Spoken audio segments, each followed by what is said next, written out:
میں پنڈت آدمی، رامائن جاننے والا، میں اپنی کتابوں کا مطالعہ تو کرتا ہوں، مجھے اپنی کتابوں کا علم تو ہے، میں وہ تو پڑھ سکتا ہوں، مگر میں نے قرآن المجید فرقان الحمید کو کبھی پڑھا نہیں، نہ مجھے یاد ہے، میں کیسے تراویح سنا سکتا ہوں۔ حضرت جمال الدین جمال الاولیاء، جس کے مزار اقدس رامپور کی سرزمین پر ہے، ان کا ایک بہت ہی عجیب و غریب کرامت جو ظاہر ہوا وہ یوں ہے کہ جہاں پہ حضرت جمال الدین جمال الاولیاء رحمۃ اللہ علیہ رہا کرتے تھے، انہی کے خانقاہ کے قریب ایک مسجد تھی جس میں امام عالم دین تھے۔ رمضان المبارک کا مقدس مہینہ قریب تھا، 29 تاریخ تھی، شام کو چاند نظر آنا، سارے لوگوں کو لگا کہ آج رمضان المبارک کا چاند نظر آئے گا، تو اس لیے امام صاحب کو تراویح کی فکر ہوئی، وہ خانقاہ پہنچے اور حضرت جمال الاولیاء کی بارگاہ میں سلام پیش کیا، ان کے ہاتھوں کو بوسہ دیا اور عرض کیا، حضور آج 29 تاریخ ہے شعبان المعظم کی، چاند رات ہے، اگر چاند نظر آ گیا تو تراویح شروع ہو جائے گی، ابھی تک کسی حافظ کا انتظام نہیں ہو پایا ہے، آپ کسی اچھے حافظ کا انتظام کر دیں۔ جمال الاولیاء رحمۃ اللہ علیہ نے فرمایا کہ آج 29 تاریخ ہے مگر چاند نظر نہیں آئے گا، آپ صبح فجر کی نماز کے بعد جو شخص، جب آپ مسجد سے باہر نکلیں، جو شخص ملے اور جن سے پہلی ملاقات ہو، آپ ان کو میرے پاس لائیں۔ امام صاحب واپس ہوئے اور ایسا ہی ہوا کہ رمضان المبارک کا چاند نظر نہیں آیا، مغرب کی نماز پڑھا کر کے چاند کو دیکھا، چاند نظر نہیں آیا، پھر روز مرہ کی طرح عشاء کی نماز ادا کی اور پھر امام صاحب اپنے حجرہ انور میں گئے اور آرام کرنے لگے، فجر کے لیے اٹھے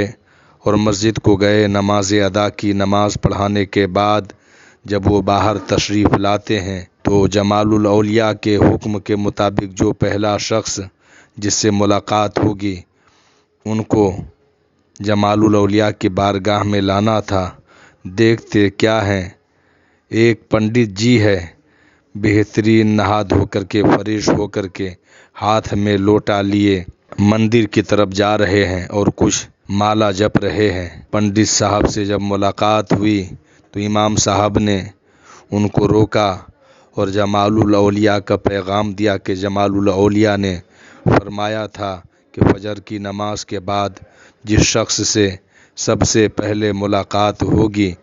انہیں میرے پاس لے آنا، تو میں فجر کی نماز پڑھا کر کے جب باہر نکلا ہوں آپ پر نظر پڑی ہے، آپ کو جمال الاولیاء نے بلایا ہے۔ اس زمانے میں سارے مذاہب کے لوگ اور ہر مذاہب کے بزرگوں کے لوگ عزت کیا کرتے تھے، تو پنڈت جی نے کہا کہ جمال الاولیاء نے جب بلایا ہے تو ضرور ملاقات کرنی چاہیے، چلیے امام صاحب خانقاہ کو چلتے ہیں۔ پنڈت جی اور امام صاحب جب حضور جمال الاولیاء علیہ الرحمت والرضوان کی بارگاہ میں پہنچے تو جمال الاولیاء کی نظر جب پنڈت جی پہ پڑی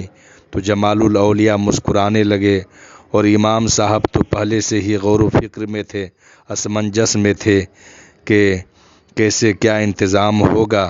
پنڈت جی سے ملاقات ہوئی، اگر کسی حافظ قرآن سے ملاقات ہو جاتی تو ان کی کرامت یہ سمجھی جاتی کہ فجر کی نماز کے بعد میں آنے والا شخص جو ہوگا وہ حافظ قرآن ہی ہوگا، مگر پنڈت جی سے ملاقات ہوئی، راستے میں طرح طرح کی باتیں امام صاحب سوچ رہے تھے مگر کچھ بھی کہنا نہیں پائے اور پنڈت جی کو لے کر کے جمال الاولیاء کی بارگاہ میں پہنچے۔ جمال الاولیاء نے جب پنڈت جی کو دیکھا، آپس میں ملاقات ہوئی اور جمال الاولیاء نے فرمایا، پنڈت جی آج رمضان کا چاند نظر آ جائے گا، 30 تاریخ شعبان المعظم کی ہے، رات سے عشاء کی نماز کے بعد تراویح ہونی ہے، آپ کو مسجد میں تراویح سنانی ہے۔ پنڈت جی نے کہا کہ حضور کیا مذاق کرتے ہیں، میں پنڈت آدمی، رامائن جاننے والا، میں اپنی کتابوں کا مطالعہ تو کرتا ہوں، مجھے اپنی کتابوں کا علم تو ہے، میں وہ تو پڑھ سکتا ہوں، مگر میں نے قرآن المجید فرقان الحمید کو کبھی پڑھا نہیں، نہ مجھے یاد ہے، میں کیسے تراویح سنا سکتا ہوں؟ جمال الاولیاء نے فرمایا کہ پنڈت جی تراویح تو آپ ہی کو سنانی ہے، آپ قریب آئیں اور میری زبان کو چوسیں۔ پنڈت جی نے جمال الاولیاء کے زبان کو جب چوسنا شروع کیا اور کچھ لمحے کے بعد جب ہٹے تو کہا کتنا قرآن المجید فرقان الحمید کے پارے یاد ہو گئے؟ پنڈت جی نے کہا کہ حضور 10 پارے مجھے مکمل یاد ہو گیا۔ پھر کہا کہ اور زبان چوسو۔ دوسری بار جب زبان کو چوسا اور کچھ لمحے کے بعد الگ ہوئے تو کہا پنڈت جی اب کتنا یاد ہوا؟ کہا حضور بالا اب تو 20 پارہ مجھے یاد ہو گیا۔ تیسری مرتبہ جمال الاولیاء نے کہا کہ اور قریب آؤ اور میری زبان کو چوسو، اور جب زبان کو چوسنا شروع کیا تو وہ پنڈت جی سے جمال الاولیاء نے فرمایا کہ پنڈت جی اب بتاؤ تراویح رات میں آپ سنائیں گے؟ کہا حضور ضرور میں سناؤں گا، کیونکہ پورا قرآن المجید فرقان الحمید مجھے یاد ہو گیا ہے،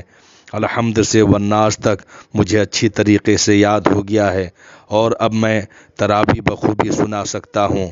اللہ کے مقدس ولی کی یہ شان ہے کہ اپنی زبان کو چسا کر کے ایک پنڈت کو حافظ قرآن بنا دیا، اور وہ پنڈت جی مسلمان بھی ہو گئے اور رات میں تراویح رمضان المبارک کے مقدس مہینے میں سنانا شروع بھی کر دیا، اور جمال الاولیاء کی اس کرامت کو دیکھ کر کے پورے شہر کے لوگ عش عش کرنے لگے اور مبارکبادی پیش کرنے لگے، اور جہاں کہیں بھی یہ خبر پہنچی آ کر کے لوگوں نے اسلام کے دامن کو تھاما اور بارگاہ جمال الاولیاء میں آ کر کے کلمہ طیبہ لا الہ الا اللہ محمد الرسول اللہ پڑھ کر کے مسلمان ہو گئے۔